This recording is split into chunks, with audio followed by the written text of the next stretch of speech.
1. Panel, ladies and gentlemen, side opening government drinks their own Kool-Aid in the guise of this being effective for social issues.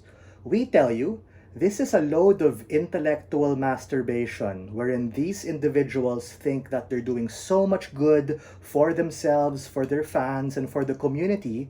But what really happens is these individuals oftentimes become misrepresented. These individuals oftentimes become tokenistic in terms of their messaging. Before I move on to my extension, here are a few extraneous rebuttals against opening government and the immediate previous speaker.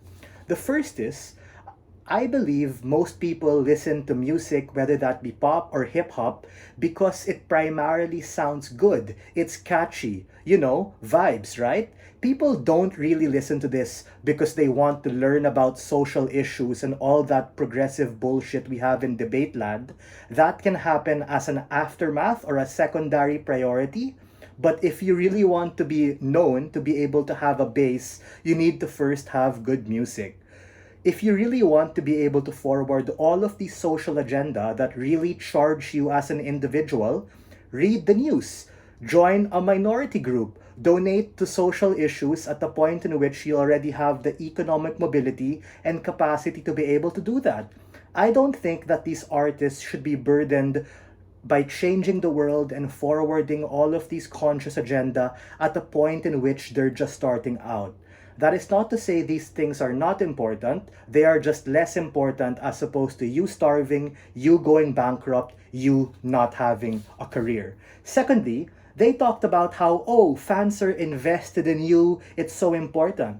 Ladies and gentlemen, that is outcome dependent on people actually caring about you. Meaning, if you forward a particular social cause, that is the point in which you're likely to cater to people who already agree with you. Because politics is very sticky that way, right? Who likes to challenge their beliefs? Oftentimes, these things become monolithic. We think it becomes particularly difficult to be conservative, for instance, or right leaning in the world we live in today, right? Meaning, you're likely to do things like get cancelled, you're likely to do things like be silent at a point in which you try and go against the norm. The norm is good, ladies and gentlemen, because this allows you a capacity to be able to be heard, and we think people have to focus on giving the people what they want. Music as an industry is a business wherein you have to cater to the majority or mean of people, and if what the people want is mid-sounding music that sounds average, that is your point of strategic entry, ladies and gentlemen.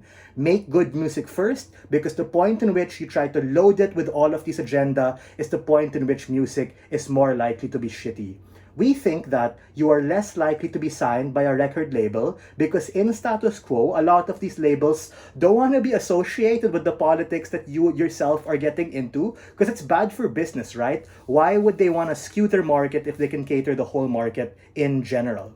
Thirdly, we think that people who listen to your music or like you are more likely to listen to you because you cater to their beliefs already.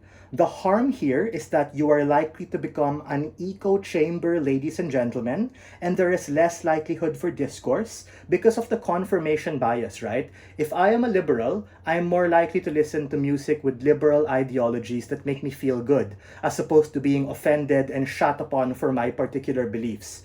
Why is the counterfactual on our side particularly better?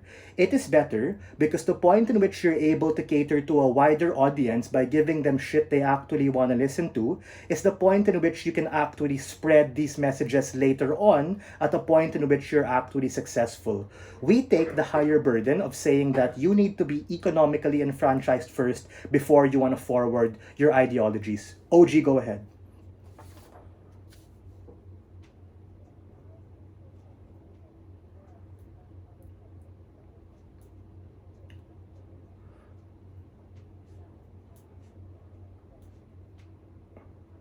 Because good and bad is subjective, right? To a liberal, good might be liberal shit. It what's bad might be conservative stuff and vice versa. Meaning, this debate is about popular music or non-popular music or less popular music, and we think that catering to popular music or what people would like to do is just better for your business and as a person. What is my extension? Why is mass consumption oriented music a safer and more viable and more profitable route, even if it's a more competitive landscape? And why is the counterfactual on our side just better, or at least less risky for the artist? And how does this promote better discourse? The first is we need to understand how the music industry, especially hip hop, is super duper difficult as fuck to succeed.